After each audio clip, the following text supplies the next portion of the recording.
Good morning. Yeah. Good morning, everyone. I hope you can hear us.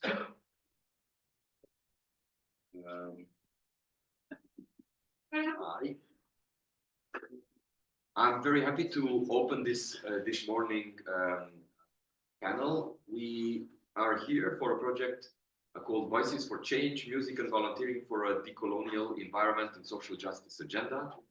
And we are having what we call the Global Reflection Meeting. The aim of this project is to strengthen the capacity and recognition of international voluntary service movement through developing new partnerships, but also advocating for EU policies with a decolonized approach, especially in relation to the EU Green Deal and the inclusion and diversity strategy. This morning, we are having the privilege of having with us a few panelists who are going to take us a little bit through a journey. We have Gabriela Civico, who's the director of the Center for European Volunteering, and she will talk to us a little bit about policy recognition and future trends in volunteering. We have Barbara Iglitis from the European Solidarity Corps Resource Center, and she will talk to us a little bit about EU engagement, funding, and international voluntary service. We also have Helene Perrault, who is an independent research consultant, and she will talk to us about decolonization and international voluntary service. How do we address power imbalances in volunteering? And last but not least, we will also have Patrick Okoyo Awino, who is a communication specialist, senior Hansard reporter, and he will tackle the topic of green colonialism and climate justice in international voluntary service. We will start with the input from Gabriela Civico. And just to say a few words on behalf of Gabriela, and please correct me if I miss anything. She's from the UK. She has lived throughout times in Spain and Portugal, and before moving to Belgium and becoming a Belgian citizen, she had worked she has first of all a degree in social policy and education at the University of Surrey and a master in education and e-learning from University of Hull. And she's been working actually in the Center for European Volunteering since 2011, where initially she was a project manager for the European Youth Volunteering, European Year of Volunteering 2011 Alliance. And then from 2012, she is the director of this center. So Gabriela, I give the floor to you to tell us a little bit from your perspective, some insights on policy recognition and future trends in volunteering. Hello, thank you for the invitation. I hope that everything is still working good. Good morning, everyone. So the organizers sent me a few questions to follow in this first intervention, and I think I have around 10 minutes. But let me know if something changed or you need me to be a bit shorter. Let's see how the time goes. So one of the things I was asked to comment on is about how I see international volunteering evolving over the next decade. Sorry, it's very early in the morning still for me. And I think one of the big changes that we've seen regarding international voluntary service is that it's no longer just in the realm of a few specialist NGOs, and most of those NGOs also being not-for-profits. We see increasing offers around so-called international voluntary service, or what could be understood to be international voluntary service, from Airbnb, from Booking.com. It's easier to combine voluntary service as part of your holiday than it ever has been in the past. So I think this is making it less necessary for people to plan ahead, to really be in touch with an international voluntary service specialist organization. They can just plan their regular holidays, their regular trips, and through the facilities offered by such as Airbnb and Booking.com, they can organize their own volunteering while they are away. So I think this is a trend that specialist international voluntary service organizations need to be aware of. People, especially young people, are also living more precarious lives. The jobs that they might expect to have are no longer lifelong. They no longer have their lifelong careers mapped out with permanent, stable positions, which means that they can plan time off, time away, sabbaticals, holidays, to fit international voluntary service in in their life plan, in their career plan. So this is also making it more difficult, and it also makes this idea of Airbnb, Booking.com and such like offering these kinds of volunteering opportunities while on holiday even more attractive, because you don't need to plan ahead as you would do most probably with an international voluntary service organization. The other thing that's really changing is that many young people, many parents of young people think that you need to pay quite large amounts of money for international voluntary service opportunities. There are more and more commercial organizations charging higher and higher rates for young people to have access to longer term, 6 months, 1 year international voluntary service opportunities. And these often come at a very high cost. So how can not-for-profit providers of international voluntary service opportunities fight through that noise, and how can they get seen, how can they get visible, and show that actually international voluntary service doesn't have to be a costly opportunity only accessible to the few. One of the other changes that we see, which I think is something that international voluntary service can really capitalize on, is we see a change in volunteering from people focusing on volunteering for a role. So no longer are people volunteering for the role to be the youth leader, to be the football coach, to be the manager of the park, the green spaces, but people are rather volunteering for a task. So they will volunteer to coach the kids at football, but not to be the coach. They will volunteer to do some activities with the young people, but not to be the youth leader. And they will volunteer to combat climate change, maybe in the parks, in the green spaces, but they don't want to be the manager of the space.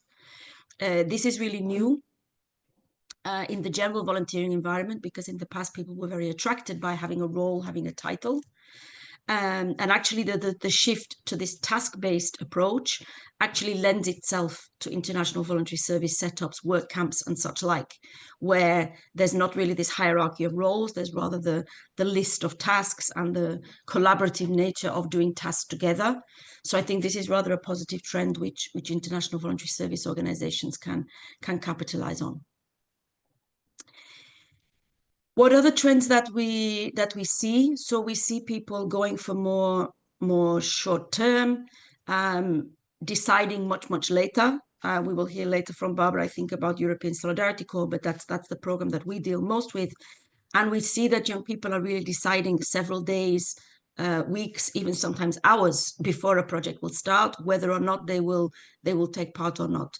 So there's a lot of choice, and I think this is driving this making decisions later. So lack of planning, going for something more short term, but it's also the precarity of young people's lives, that they're not sure where they will be living, what job they will have, what's their employment situation, etc. So it's making everything much more dynamic, which in one way is exciting, but in another way makes it very difficult for voluntary organizations to plan. We still see, and maybe you have something to comment on this, you're working more on the ground, but there are cyclical changes, there are shifts in changes between whether young people are volunteering, doing this kind of international voluntary service volunteering as part of their career progression. Are they doing this to get experience for their CV? Or are they doing this out of a motivation of solidarity, of wanting to change something, of wanting to protect others, defend others, protect the planet? And we see in different parts of Europe, different parts of the world, this goes very, very cyclical, depending on kind of the mood of the nation and how we're feeling as a society. One thing that doesn't help this are the legal frameworks, which in many parts of Europe, even now, confuse traineeships with volunteering. Very often they're under the same law, very often there's confusing laws, very often people call traineeships volunteering and volunteering traineeships and vice versa. We often have volunteers who ask us not to give a reference to say that they were a volunteer, but to give a reference, say that they were a trainee. And I find this quite sad, quite disappointing, that people cannot be proud that they were a volunteer and they feel that they have to call it something else. We distinguish between traineeships and volunteering in the main way, in that the main aim of traineeships is the learning and the career progression and the development of skills. And the main aim of volunteering is rather solidarity, helping others, defending the rights of others, where of course you do learn as well when you are volunteering. And validation of learning, validation of skills and competencies acquired while volunteering can also be an important part of people when they volunteer.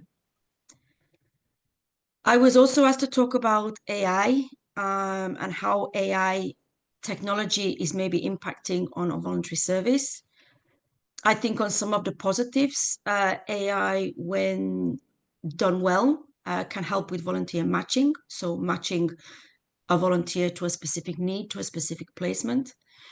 It can help with volunteer management, managing the logistics of volunteer programs, scheduling, communication, tracking volunteer hours, etc. It can help with data analysis and predictive analytics on needs around, so better understanding social needs, better understanding how many volunteers are needed where and for what.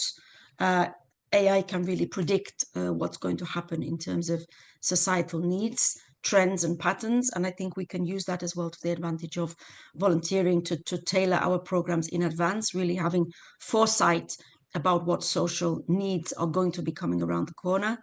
And tailoring our volunteering for that. In terms of threats and challenges, we need to look at overuse, underuse of AI. We need to keep the balance right between keeping the personal connections between us, between volunteer managers, between volunteers, between everybody active in an organization, and then also capitalizing on the use of AI.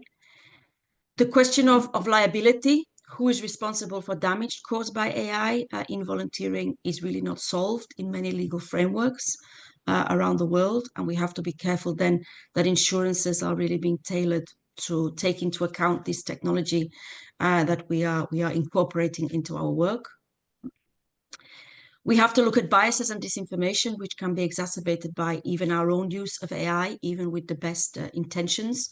There could still be biases and misinformation in our work. AI, of course, as with paid jobs, could eliminate or could radically change volunteering roles. Perhaps volunteering roles are moving more in the direction of controlling AI, of managing AI, rather than doing some of the tasks which we were doing previously, which actually can be done by AI. So there are different risks around that, about how we train our volunteers rather to manage AI as their tasks and roles become replaced by AI. We also need to be conscious about deep fake and AI as well, how maybe some unscrupulous people could use deep fake to impersonate volunteers, to then exploit other people by pretending to be a volunteer, or by using our good names of our organizations, using deep fake, using AI to discredit the work of our organizations as well. Overall, we need to make sure that AI solutions are aligned with our values. And I think this goes for everything that we do. We have to make sure that they are aligned with our values and that AI is not replacing completely the important human empathy, human interaction that we have within volunteering. Just to finish around the partnerships, policy shifts that I think we need for international voluntary service to stay strong. And I think you mentioned in your introductions about the green agenda and the decolonization agenda.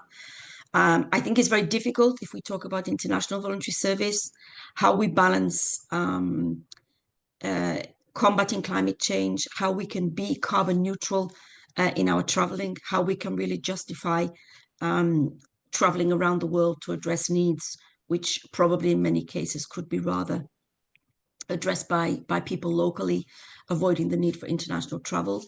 So we have to be very careful arguing the important aspect of intercultural learning, of intercultural exchange, of different people experiencing the needs and the capacities of different parts of the world, which we can then bring that knowledge back to where we live, or knowledge back to the next place we will move to, which will enrich us even further.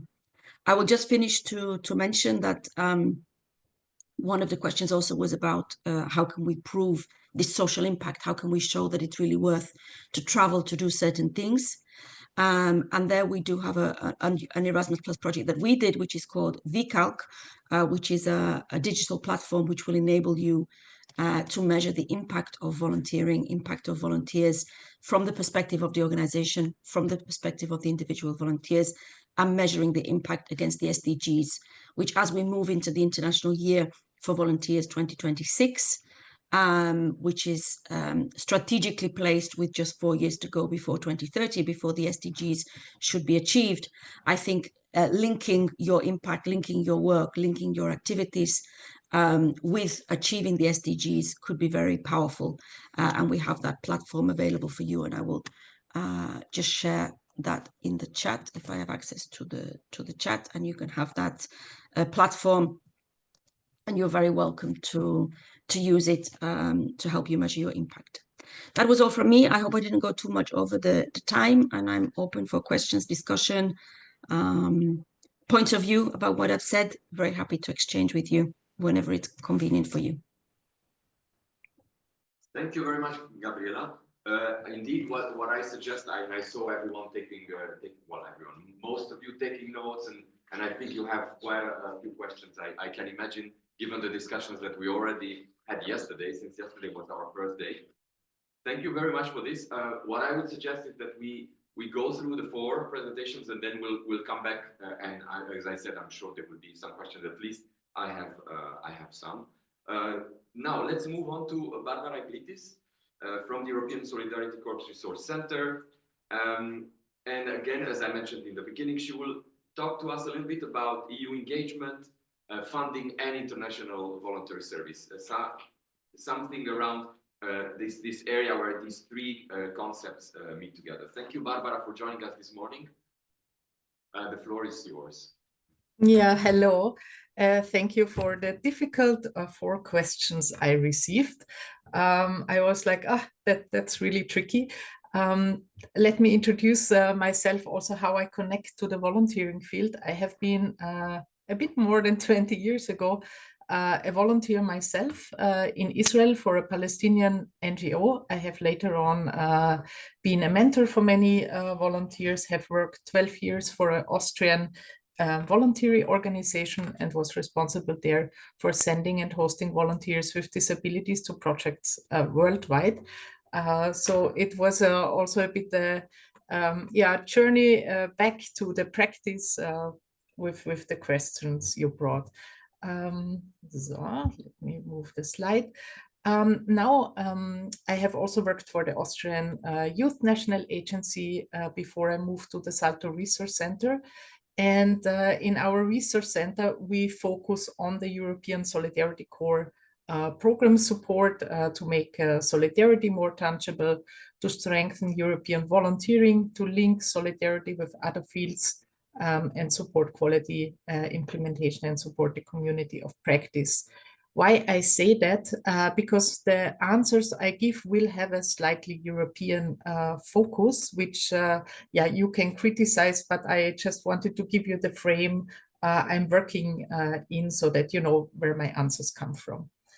The first question you asked me: how can international volunteering organizations better engage with EU institutions to shape youth policies?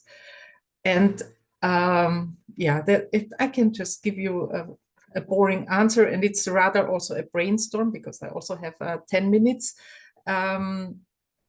First of all, I think it depends also on the matter you want to drive forward. If it's volunteering in general, or if it's related to green practices, the policy landscape is scattered.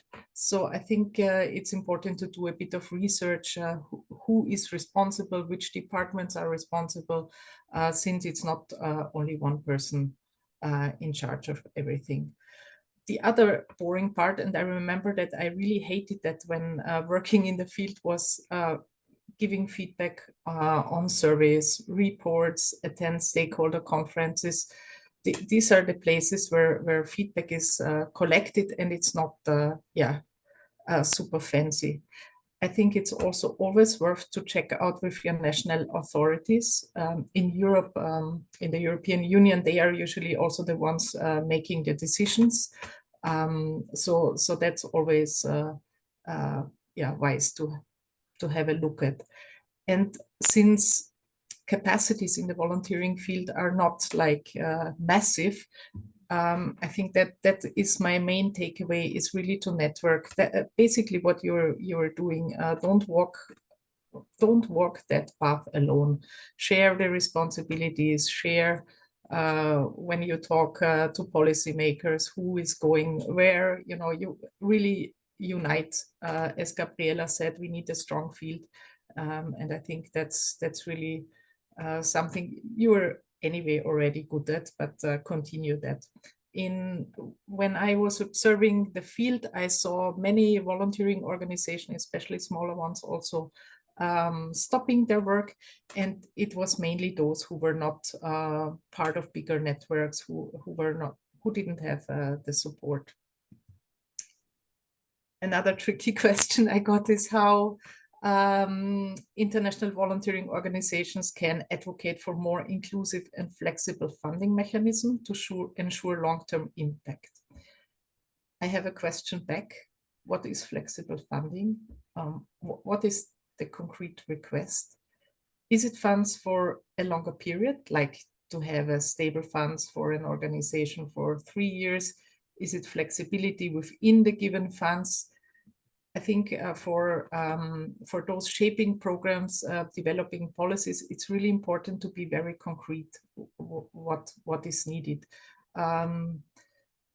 It helps to show best practices, but this you're anyway doing to make the work visible for the decision makers, and especially for those who do not have inclusion in their portfolio, who are not so close to the international voluntary service work. What I think, and I found also from my experience, was always lacking was, and it's challenging, is to showcase the organizational support, like really the work organizations are doing. Gabriela mentioned the impact tool. I think that's a great step. But what we see in the European programs, that we always have to defend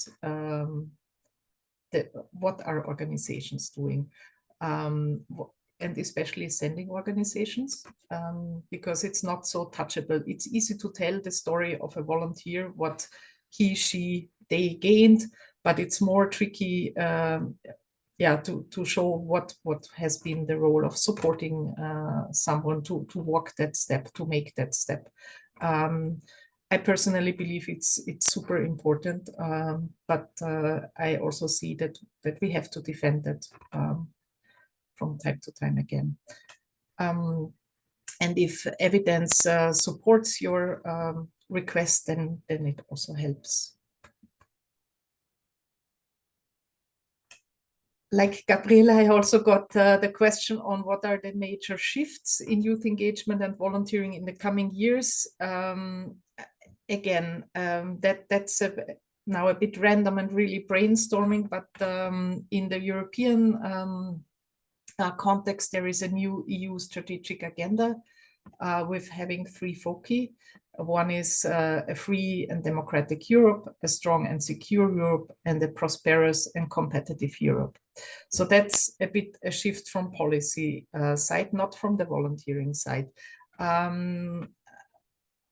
We have to see what that means, but the volunteering field might need to make these priorities their own, also bringing their own language. For instance, there was now a union of skills established. In the volunteering field, we talk a lot about competence development. So I think some work needs to be done to really also match the terminologies and to make it our own. Fundings get tighter on all levels. This is feasible, but I would not question the importance of international voluntary service. As Gabriela, we also see there is a mismatch between the field needs and the needs of young people. So young people want to have shorter durations. Conservative program structures do not really support that you can ad hoc volunteer. Digital volunteering opportunities, question mark. So there is some movement also in the frame of how voluntary services are set up.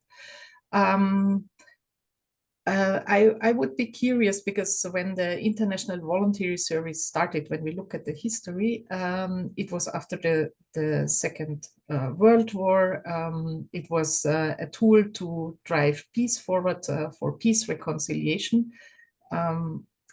I could imagine that this could be more important again with having a war in Europe.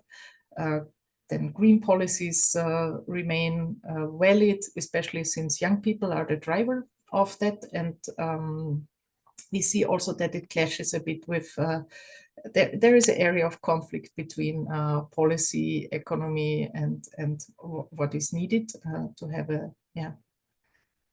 world also in the future. The topic of recognition comes up. It connects a bit with what Gabriela said with the internship. What is volunteering? That remains important also to communicate the value of volunteering beyond our bubble. And overall, the civil society sector is more under pressure, and safeguarding democracy is maybe also a chance for the volunteering sector to unite across interests. And the last question I got, I'm really rushing through the topics, I'm sorry for that.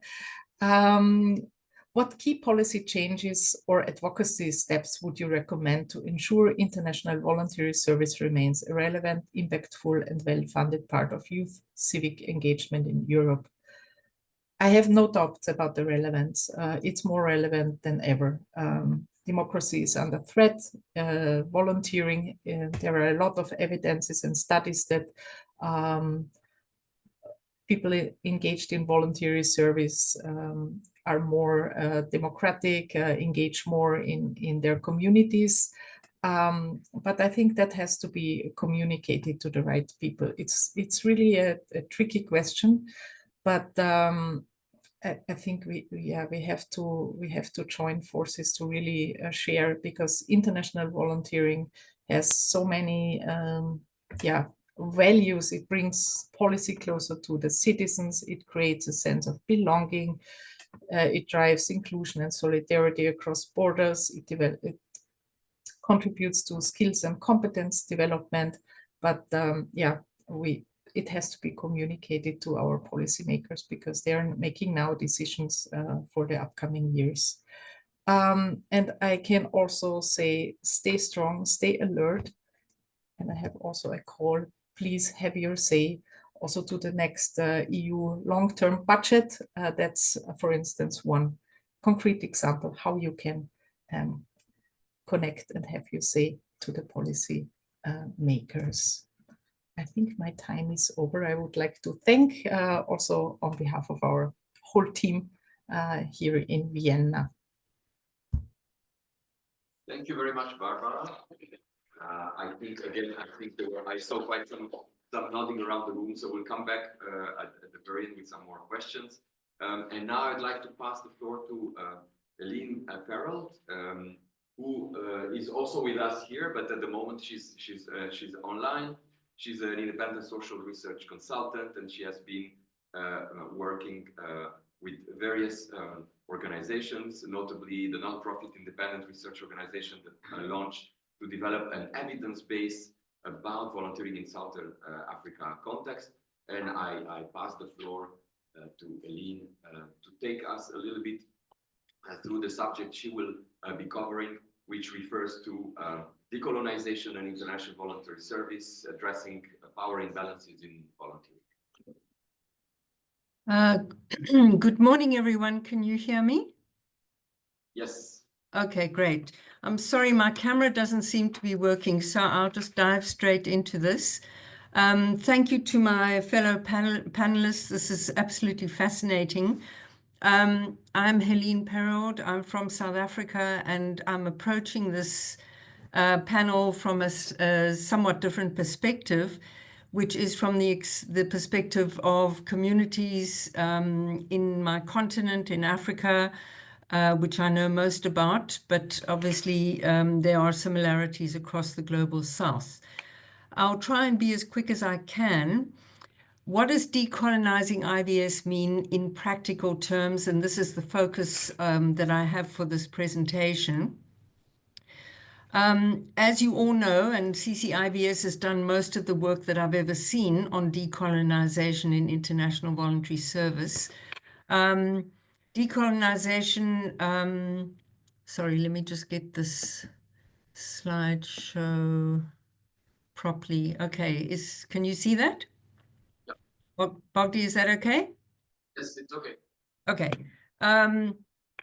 So it calls for deep structural change, challenging systems the way they are and why they are the way they are, and that localization can become a step towards decolonization, provided that it is not tokenistic and that it demonstrates shifts in power relations, narratives, and knowledge hierarchies.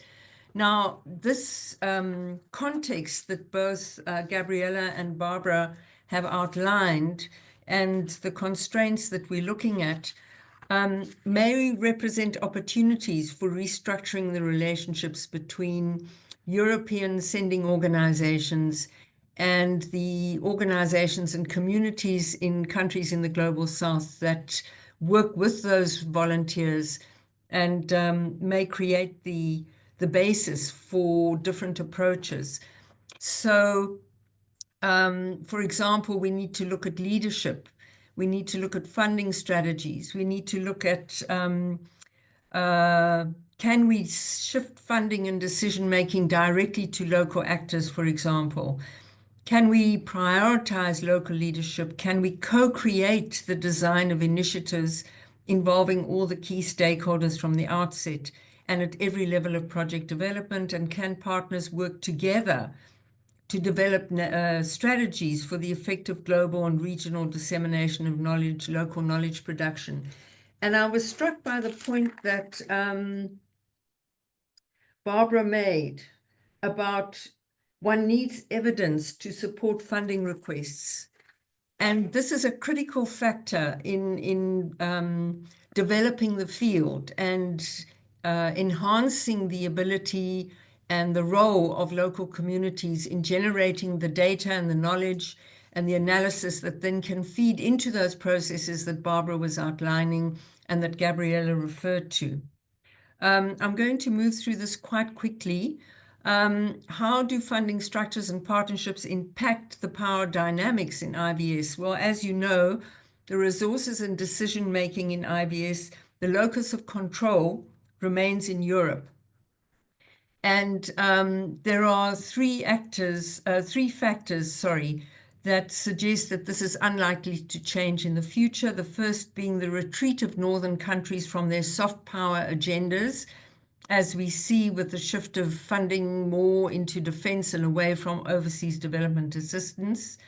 The reality that over the years, very few countries, advanced countries economically, have met that target of 0.7% of GNP contributions to official development assistance that was agreed by the UN in 1970. And then, of course, as has already been mentioned, regional war and conflict is increasingly redirecting global North resources into defensive military spending. The second factor on that first point is that there's a lack of trust in the global North. The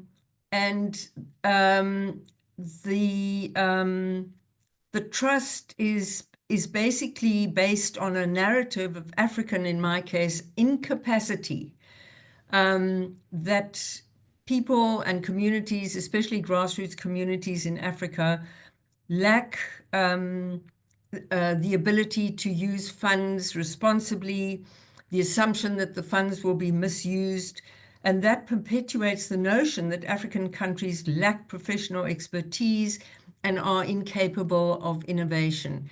And this is misinformation. It is a persistent myth, and it is racist in its nature.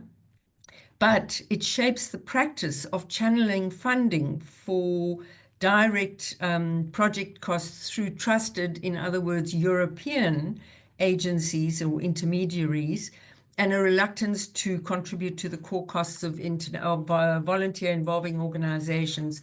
And this undermines their sustainable role in development.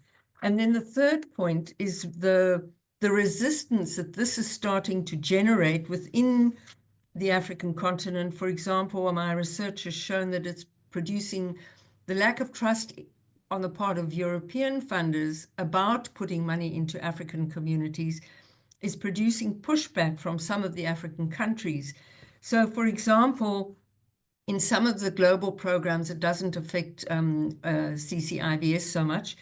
But, for example, I did a study for the Canadian government on best practices or good practices in international volunteering, and found that where that program seeks to do South-South exchange, in other words, recruiting volunteers in some parts of Africa, Ghana, Nigeria, Zimbabwe, and wanting to send them to Tanzania to placements there, that the Tanzanian government was refusing visas to those volunteers on the grounds that they were not desirable citizens, these individuals. And I think it was mainly related to xenophobia. That's one form of resistance. The other is that in the absence of genuine partnerships, in other words, the persistence of this notion that Northern volunteers are more educated, more specialized, and must come and educate and support us in Southern communities who are less able, is the perception.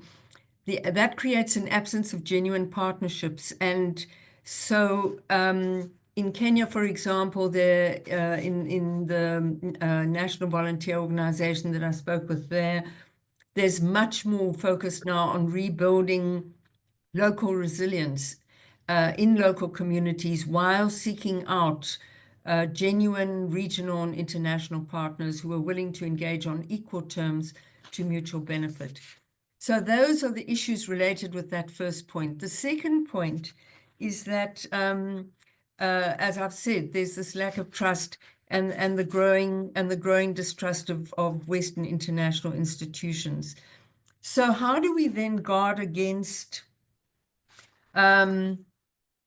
international voluntary service reinforcing neo-colonial narratives, which is one of the questions that I was asked to address? I would suggest that local country teams should have direct oversight of partner organization engagement and relationship building. And that goes for not only who comes to volunteer, but how that fit is created. And it must be based with the central focus on community need. And secondly, we need to promote sustainability and development by working with multiple stakeholders. So we need local partners to connect closely with civil society organizations in country and regionally. The squeeze on civil society space is not only something in Europe that Barbara referred to, but it is everywhere. And in Africa, it is particularly vicious in some cases.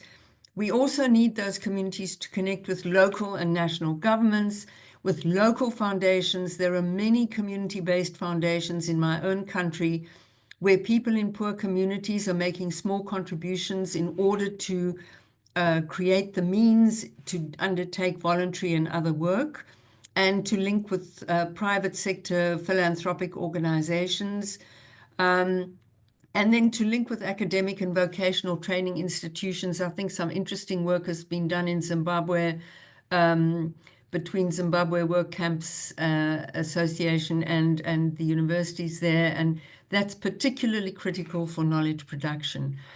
And then furthermore, in order for localization to become the norm, funding must start covering the full costs of implementing programs, including core costs, and it's absolutely essential for sustainability. And there was this quote from some very interesting research done for the Canadians in 2023, noting that in most cases, partners are still thinking in terms of projects and not in terms of influencing overall costs surrounding international. And then, yes, and I think I'll stop there because I think my time has run out. Thank you. Thank you very much, Ali. Okay, let's move now. We're going to also hear from Patrick Okoyo, who is currently serving as Senior Hazard Officer at Kisumu County Assembly. He's a communication specialist, culture enthusiast, and commentator, and he has been training also professional students of journalism at the Maseno University. He will talk to us a little bit about green colonialism and climate justice in international volunteer service. Patrick, if you are there, over to you.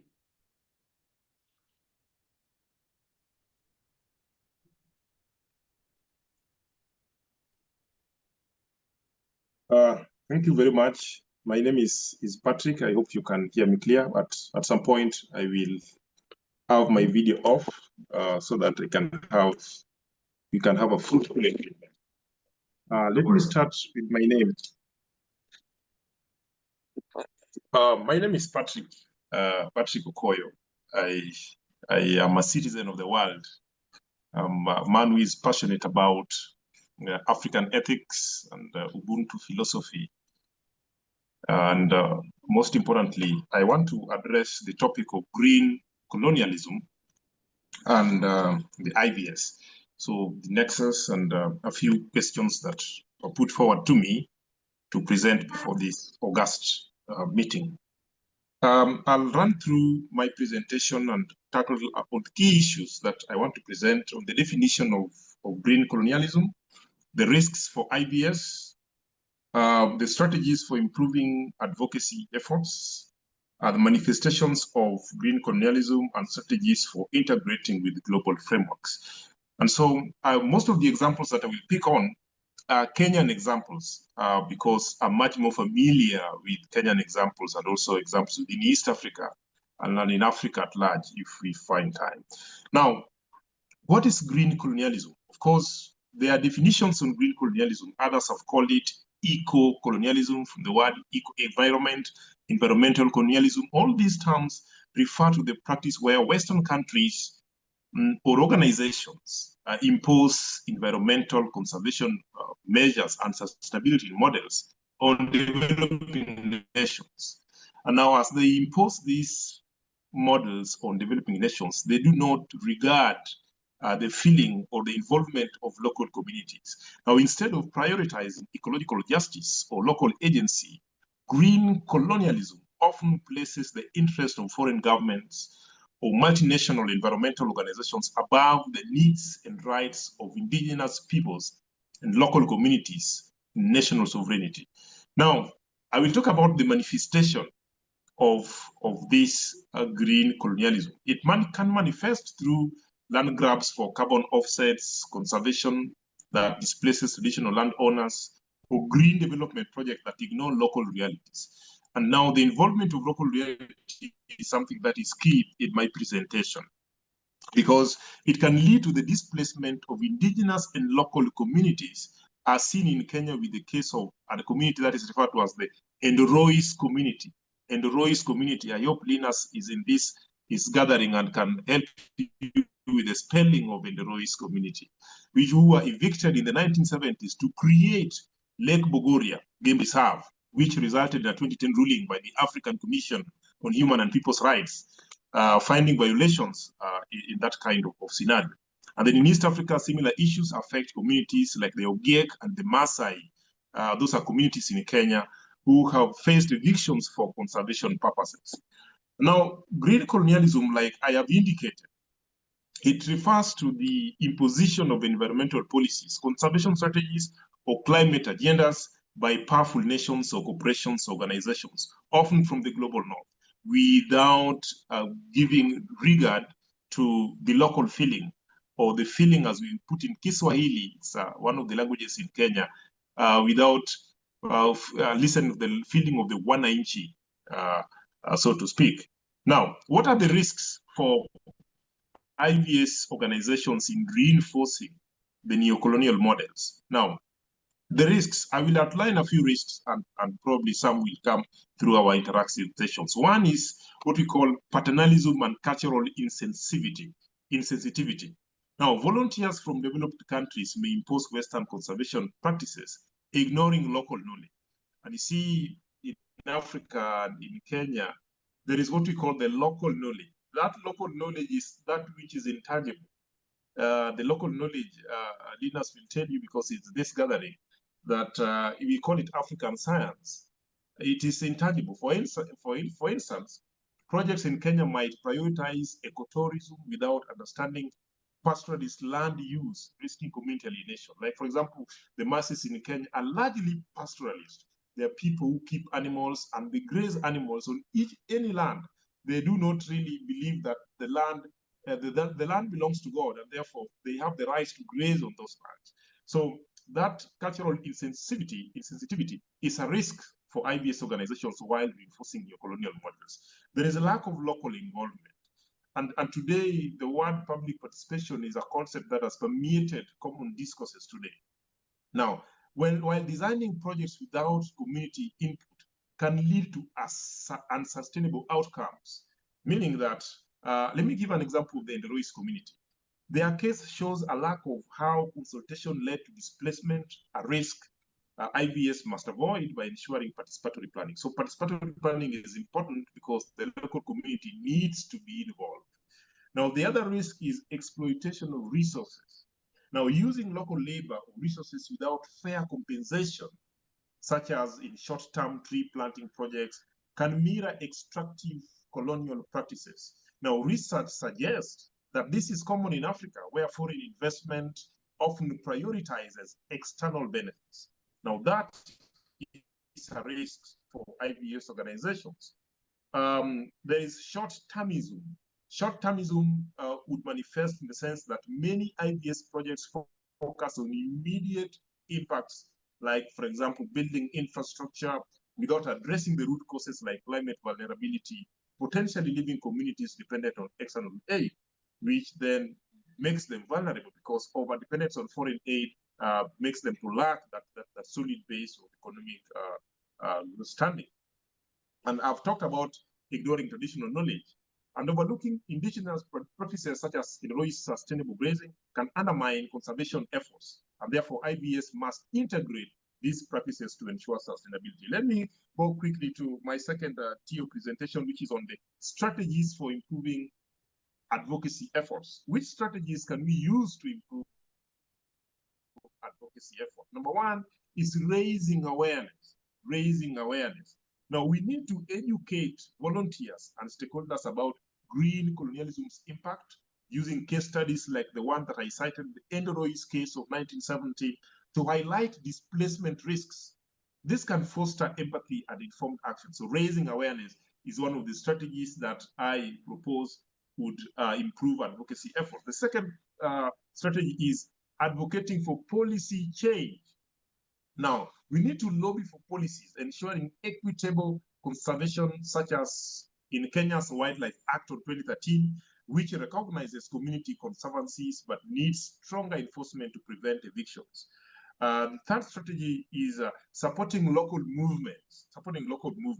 Now, we need to partner with organizations that are, local-based organizations which advocate for land restitution and support community-led initiatives such as those in Tanzania, community conservancies, where herders manage wildlife alongside livelihoods. So there is that need to support local movement.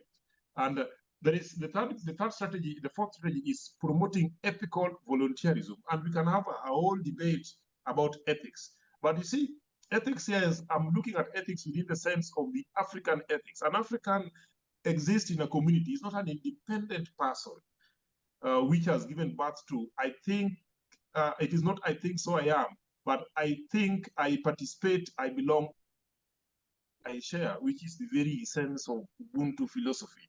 Now, in promoting ethical volunteerism, we are making an argument that we need to develop guidelines along ensuring volunteers respect local rights, prioritize community leadership, and share benefits such as through ecotourism revenue are seen in the Masai Mara conservancies in Kenya. Masai Mara is a Kenyan example. So there is that need to respect local rights, prioritize community leadership, and have a respect for the culture of the people, which is extremely important because culture defines us in a way that most people outside Africa may not understand how culture makes us who we are. And it defines, for example, the Maasais live, who are plain landlords, are largely pastoralists, and therefore they need to be understood within that context. So if a Maasai today brings his cows to graze on my land, I will respect that because that is their culture. They know that land is communally owned. So how does green colonialism manifest? We have said that green colonialism is actually, it's defined as the extension of colonial practices into environmental conservation, where Western entities impose models that often exploit or displace local communities.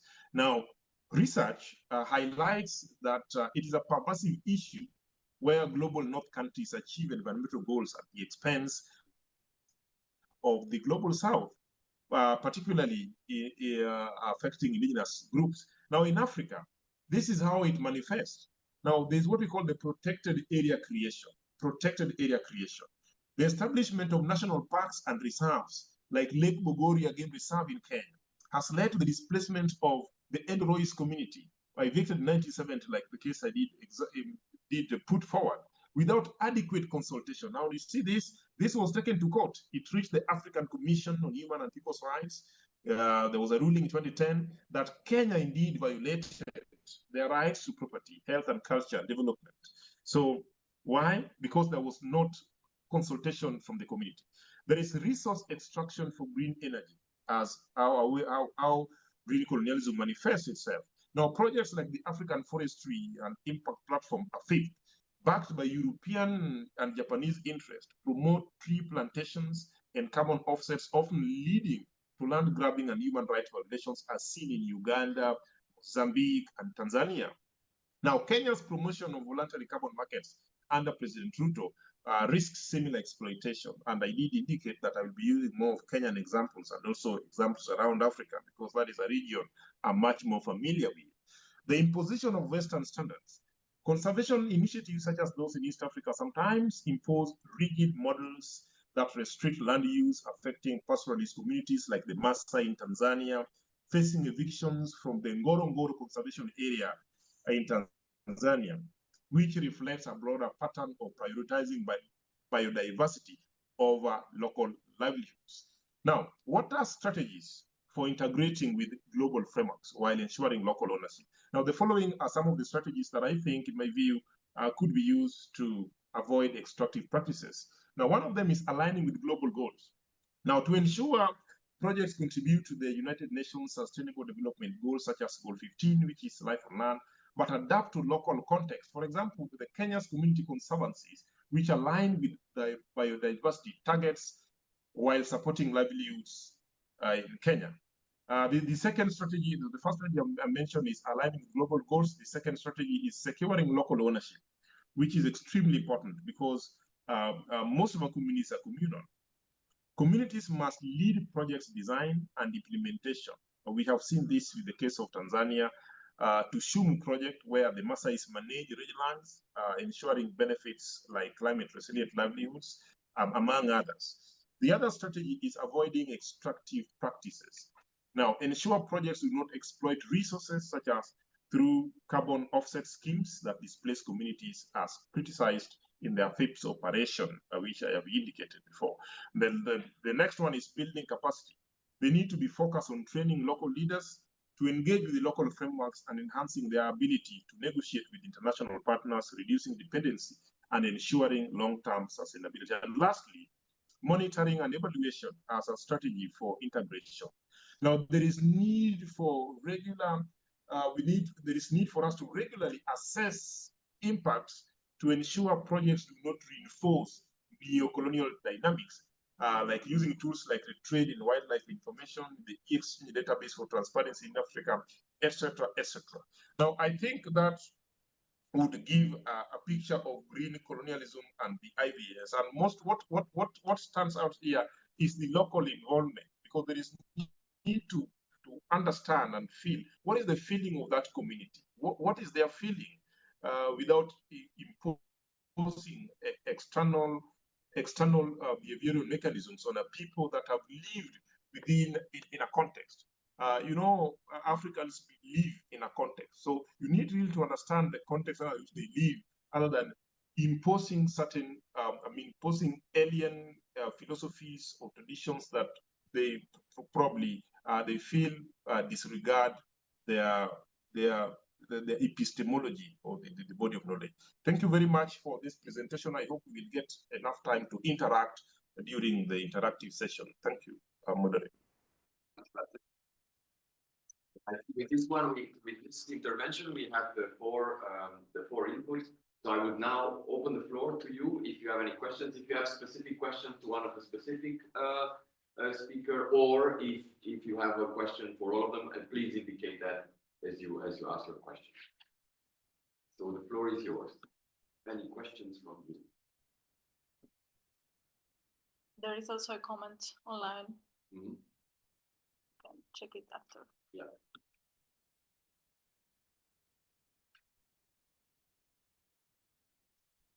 Okay, I let you still think about it. What I have a question for, I think possibly for Gabriela and Barbara, because you were talking about this. You mentioned among the trends this this transition or this worry in a way that young people would prefer to have to participate more in traineeship, or to call volunteering traineeship rather than volunteering and so on. So extrapolating from that, I have a question. Can we, and if we can, how do we move from international voluntary service from being seen as a sort of an optional to being a recognized part of youth policy and civic engagement?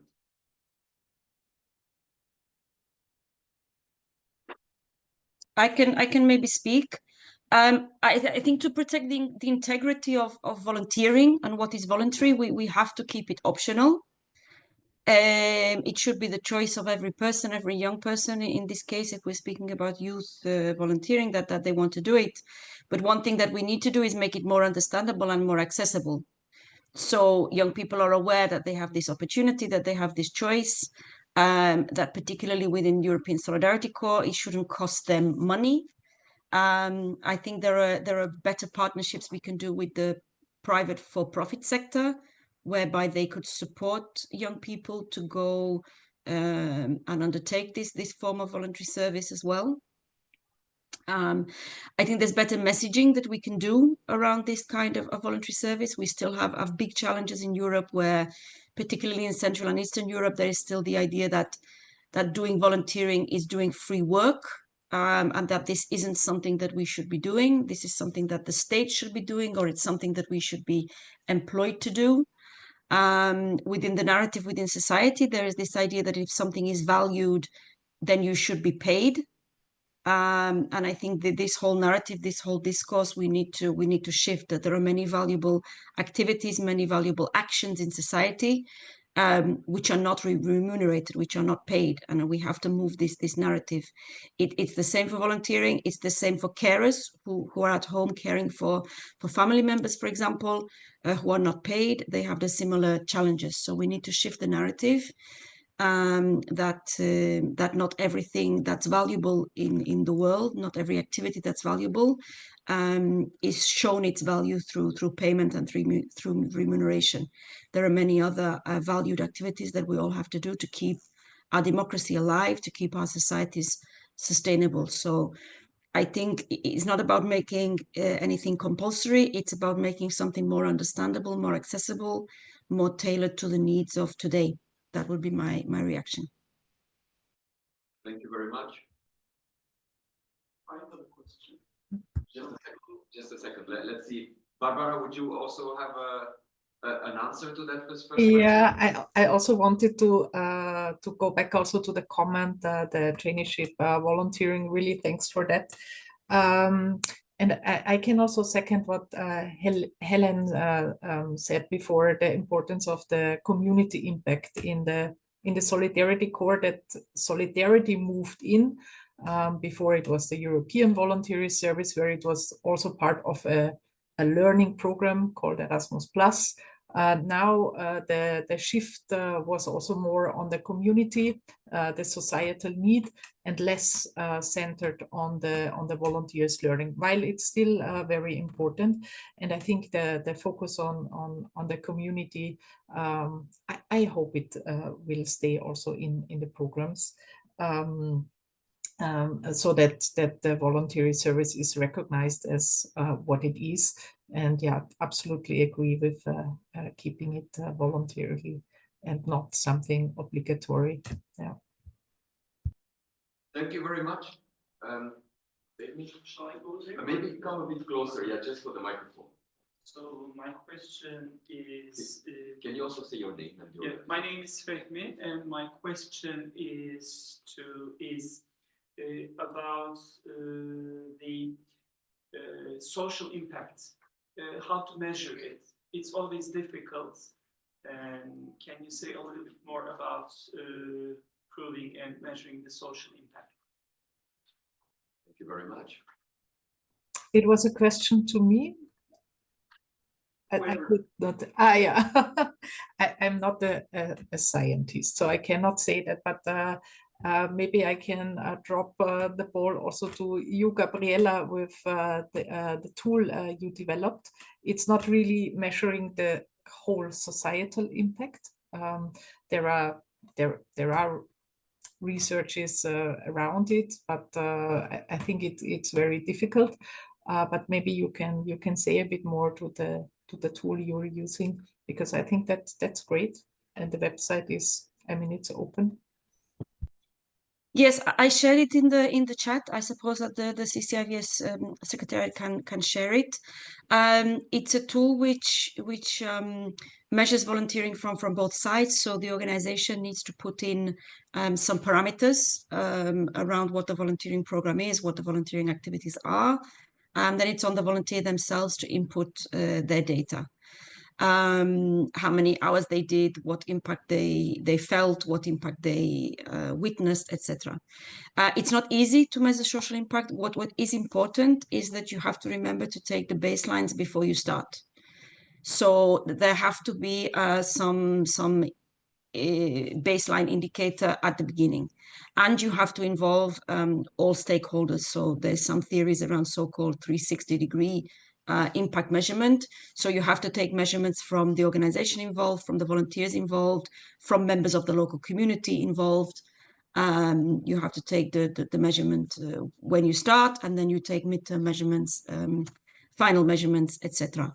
My advice would be to keep it simple. Don't try to complicate things in the beginning. Pick 2 or 3 key indicators that you want to measure, and really do that well, rather than having 10 or 20 different indicators that you cannot manage to control with the limited resources that we all work on. But it's not easy, but it's something that we have to do.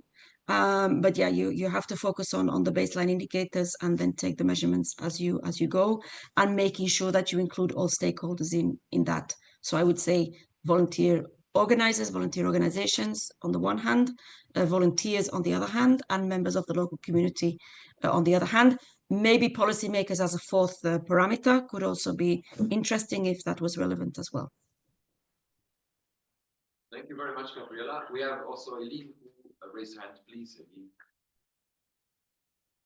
Yes, thanks. I just wanted to contribute. I agree 100% with Gabriela. Keep it simple, but do it well, be rigorous. I do think that qualitative information is very, very important in complementing any quantitative data that gets collected, because the interpretation of data collected in a local community in Southern Africa might be interpreted, that data may be interpreted very differently or be misunderstood in an entirely different context, like an EU policy meeting. And so one needs to critically inform those numbers or trends with the nuances that come through qualitative data, and then some rigorous analysis is really important as well. It's not enough just to give the numbers and leave it up to the readers to make sense of it. So contextualizing the data is really, really important. And yeah, I think the qualitative element, it needs to be mixed methods approach. Thank you. Thank you very much. Do you have any more questions from the group? I see some hands coming up. 1, 2, 3. Okay, let's start with Honey.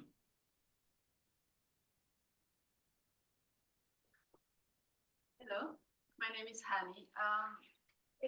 There's something that triggered me. It's about the AI, but it's an open question for the panelists. It's not only for Gabriela. I think that Gabriela mentioned about AI, right?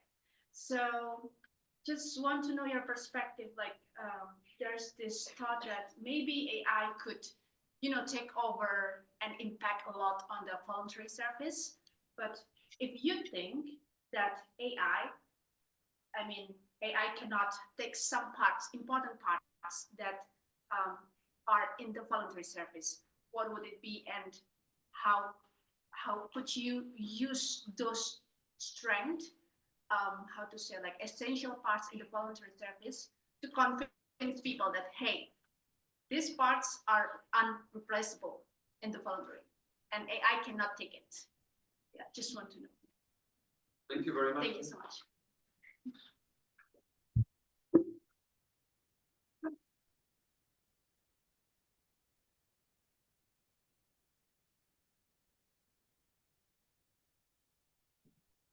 Gabriela?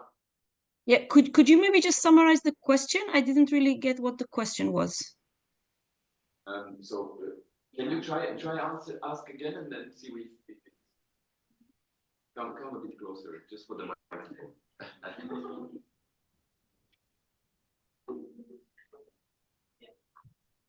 It's a great question. Yeah, go on. No worries, go on. Okay, I would like to know your perspective. If you think that there are parts of voluntary or voluntary service that cannot be replaced by AI, and how would you make it as a strength to convince people to do voluntary? Okay, to convince it as a strength. Well, I think the personal interaction aspects of volunteering cannot be replaced by AI. We can give an example. Volunteers that go to read to people in hospitals, for example, to read books. AI can very well read books for people. Even recorded books have been around for a long time. AI can even make it more interesting, putting particular voices on characters in books and this kind of thing. So the practical task of reading the book can now be done by AI and by digital means. But what you cannot replace is when a volunteer goes into a hospital to read a book to someone, that personal interaction, the physical presence, the touch, the general conversation that can go around that, and just a human connection. Some people go, days and days without meeting somebody just on a human level, somebody who is not there just because it's their job to be there. So that human interaction where a volunteer is there because they want to be there, cannot be replaced by AI. So reading books would be one thing. There are other examples where, yes, the practical output can be achieved through AI, but where we lose is this human interaction, the emotion, and all the impacts that volunteering can have on combating loneliness, for example. I think loneliness is one of the biggest crisis and growing crisis and building crisis of our times. Loneliness is often exacerbated by AI. I often, feel and think I don't need to call my friends to know how they are anymore, because I constantly see on their social media how they are, or at least apparently how they are. So we don't have this need to really meet up, call people, talk to people, because we have the impression that we are anyway in touch with what they are doing. So, this is just a way that digitalization is perhaps creating bubbles, creating loneliness, creating people who are more and more isolated from others. And volunteering has the huge potential to combat that. But we have to keep the AI in check to make sure that that also volunteering doesn't fall into this trap of socially isolating people rather than bringing people together. Thank you very much. We also had Linus with a question. Yes, please. Yes. Yeah. So the question is, was what do you think about virtual volunteering? Because it's also something, a new trend that has appeared, especially after COVID-19. And I think that both of you, at least, having worked so much on volunteering, at least in Europe, you would have some perspective on that. So please. Yeah. You want to go first, Gabriela? Go ahead, Barbara, go ahead. So, and again, I have to say that I have a very limited view on volunteering in Europe and the neighboring partner regions, and inside of a program frame, which at the moment does not support virtual volunteering or digital volunteering. In COVID, it was an exception. There are discussions. We have to see how that develops. Yeah, I personally think there is also a value in it, but it would completely change the nature of because when you look at, for instance, United Nations has a digital volunteering, a virtual volunteering program. Volunteers are recruited for a very specific task, for instance, to translate something, to support something very concrete with a certain skill set. It's also less hours, so it's a completely different experience. While in international volunteering, when you cross borders, it's usually with more hours. You have a whole support system around you. You have someone locally introducing you in the environment. You live somewhere else. You eat different things, so it's a different experience. And yeah, I'm curious how that develop. But in the European Solidarity Corps at the moment, it's not funded. Thank you very much, Barbara. I can maybe add. In the European Solidarity Corps perspective, we do think that full-time online volunteering should be facilitated in some circumstances, when it's the choice of the volunteer and when it's the choice of the organization. So it should always be something that is chosen as the most suitable thing for the organization and for the volunteer involved and for the mission of the volunteer. But it should be fully funded as though the person was living and doing their volunteering in the other place. Online volunteering is not cheaper than face-to-face volunteering. In many respects, it's actually more expensive. More and more time needs to be spent with online volunteers, encouraging them, supporting them, mentoring them, engaging them. When it's done properly, that is. Than is face-to-face. Online volunteering, by the way, is not new. It's been going on since the 1980s, 90s. But of course, it's changing. It's becoming more accessible. It's becoming more popular. Internet connectivity is more widely available. Although it's not fully available, there are still even many parts of Europe which don't have a fast enough internet connection to do online volunteering. So, let's not think that this is something that's even today accessible to everyone. I think in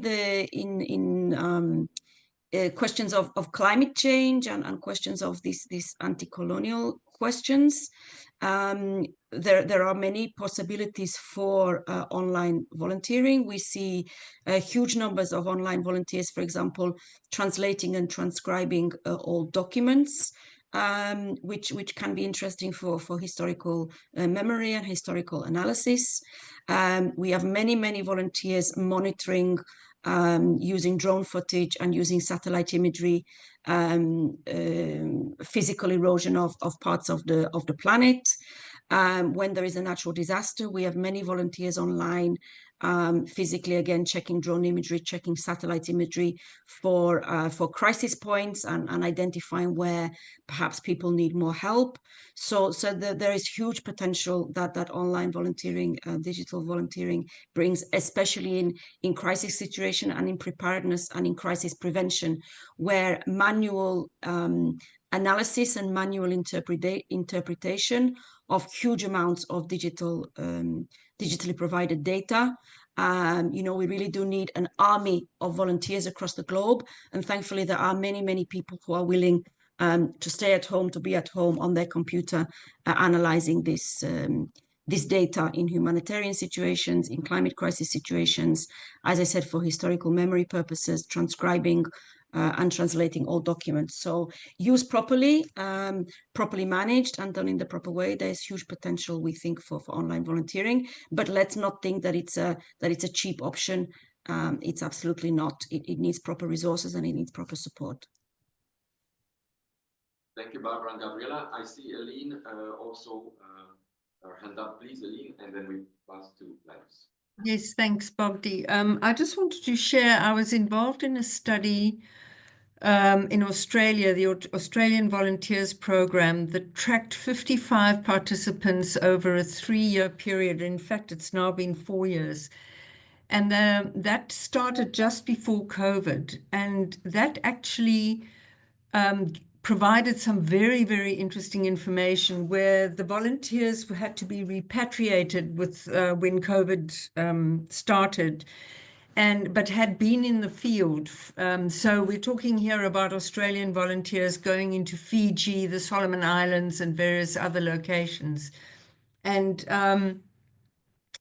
so we could compare their experience, which had been like 3 or 4 months in the field, and then they tried to carry on working with their the placement organizations from the Australian base. And in some ways, I think what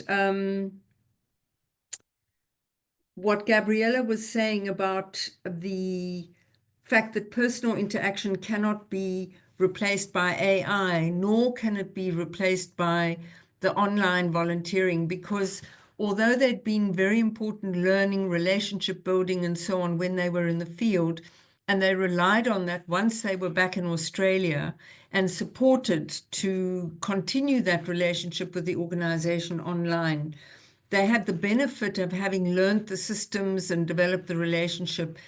But it was very difficult to evolve beyond that point online. So the relationship was, and the value that they could add was curtailed in the sense that the online relationship and interaction needs to be scheduled. It's less spontaneous. You can't meet for a coffee or have a chat in the passage about a problem that's just occurred or how to deal with this. It's more difficult to consult without being very formal about it. You've got to schedule the meeting. You've got to make sure there's connectivity and people show up prepared and so on. And that study is in fact available on the AVP website. So Linus, if you're interested in learning more about, you know, that stuff, it's well worth looking at. Thanks, Bogdi. Linus, would you share your question as well? Yes. Mine is on green colonialism. I think Patrick Okoyo, this question is directed to you and all the other panelists that are here. Okoyo, jambo. Jambo. Yes. My Jambo. question is 22nd United Nations Permanent Forum on Indigenous issues highlighted that the West's climate strategy risks the exploitation of indigenous territories, resources, and people. And you can see how mining for minerals such as cobalt, lithium, and nickel have created friction amongst the local communities. If you look at Congo, if you look at also different parts of the world, this is creating a lot of conflict. And also, if you look at the mass displacement of the Maasai people in Tanzania for the creation of a national park for, you know, the game hunting and all that, it's affecting our continent.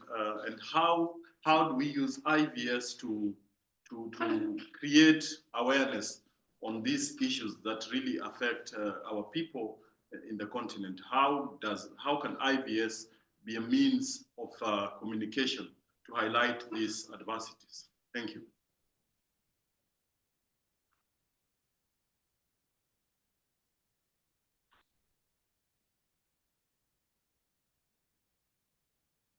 Patrick, if you are there, the floor is yours.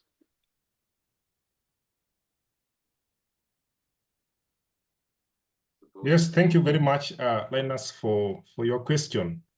I am happy that you have asked that question, and it did indicate that there is need for IVS to raise awareness. Now, how does IVS create awareness or raise awareness of some of these risks that people are facing by dint of these activities? Now, IVS need to educate the people. Of course, they can educate volunteers and stakeholders about green colonialism's impact. There is need to educate people on the impacts of these activities. Well, we remember I indicated the case of Endorois, just to highlight the displacement risks. These kind of awareness may therefore foster empathy and informed action. So therefore, there is need because people are affected, and these are people who have been living in certain contexts. And when they live in this context, they need to be told that now, when we extract minerals, for example, or when we undertake activity X, Y, Z, these are some of the impacts that are likely to occur. And these how do these activities affect the livelihood of the people? So raising awareness is an important role of IVS in this regard, because the people need to have a feeling that they are taken care of, a feeling that they are also regarded as human beings. I would put it that the IVS needs to put a human face in all these activities.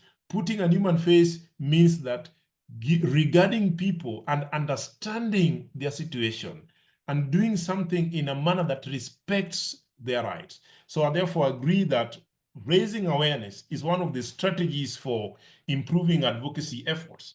And when we raise awareness also through local communities. We must appreciate that in Africa and in Kenya, for example, people live communally.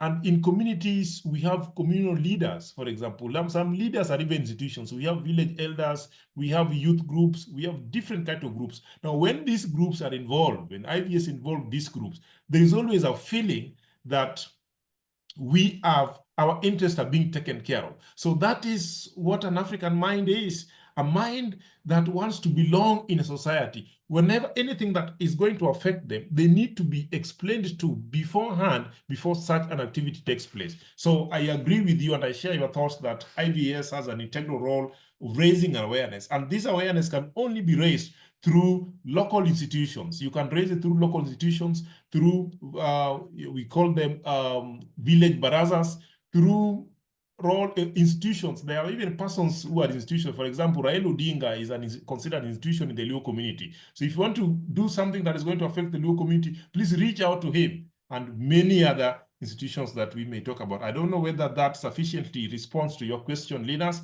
In case you may need additional thoughts, then I'm free to give. Thank you. Thank you very much, Patrick. We are close. We're almost there now. If you don't mind, I would still take one more question. I see from the online, because we also have some of our colleagues online, I see someone who has raised a hand, Anatol. Do you mind maybe opening your camera and microphone and sharing your question, and then we will slowly proceed. Anatol. Okay, so we have Anatol Kadima. I'm participating online from Manchester, England, on behalf of ADCD, association that is based in DR Congo. My question goes to Helen regarding the funding structure and partnership. What's really the cause of lack of trust on European partners funding African countries? Eileen, would you like to share with us your perspective on that? Well, all I can say is that the lack of trust derives from two factors. The one is that worldwide, everyone acts in their own interests, especially governments, and there's huge competitiveness. And I would argue that in some respects, the national, international voluntary service programs like your Weltwärts or your VSO, not so much VSO anymore, but what it used to be, the Australian program, they are efforts at soft power to educate their citizens and reposition their economic interests as nations within the world. And international volunteering has really served some of those purposes quite well. Of course, there are solidarity interests as well and intentions, and I think they're well met. But we have to be clear about the political, the power issues here. The second thing, though, is the colonial legacy that Europe has in relation to Africa, for example. And the mindset, as I was saying earlier, that despite countries in Africa, well, some became independent in the 50s, even earlier, but most of them in the late 50s and early 60s. It's now 60, 70 years later, more than a generation. We no longer, perceptions of incapacity, inability. Of course, there's huge poverty as a result of wealth inequality and so on. But there's racism, and there's this ongoing narrative that Africans cannot do anything for themselves, and that it's an open area for exploitation because of poverty and weakness, perceived poverty and weakness. But that is not the case. Things are not always wonderful, but, we see demagogues in the United States now behaving like some of the demagogues in our continent and in Europe. So it is derived from the colonial legacy and a racist mindset, which is very difficult for some people to overcome. That is my view. Thank you very much. We have a last question from Vicky, and then we close. Vicky? Who is it? Adil. How many? Okay, yeah, we have many questions, but we have to close, so I will pick one. Okay, so maybe we can all say our questions and then we. Yeah. Okay. Can you come closer? Yeah. Thank you. Hi, Barbara, I have a question because when we were in Paris, there was a lot of talk about this intergenerational aspect coming into the program. We were talking about it a bit yesterday. Maybe you could just give an idea where we're at with that. Do you understand my You question? mean where we are at? Who is we? The EU. The EU. Okay.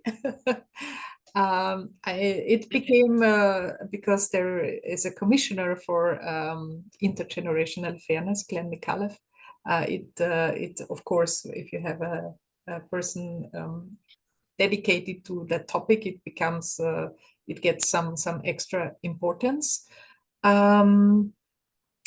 In the Solidarity Corps is a youth program, so the volunteers participating are still young people. But when we looked at that, was something I tried to see the policy shifts. It also sheds light on certain topics, but some things were there before.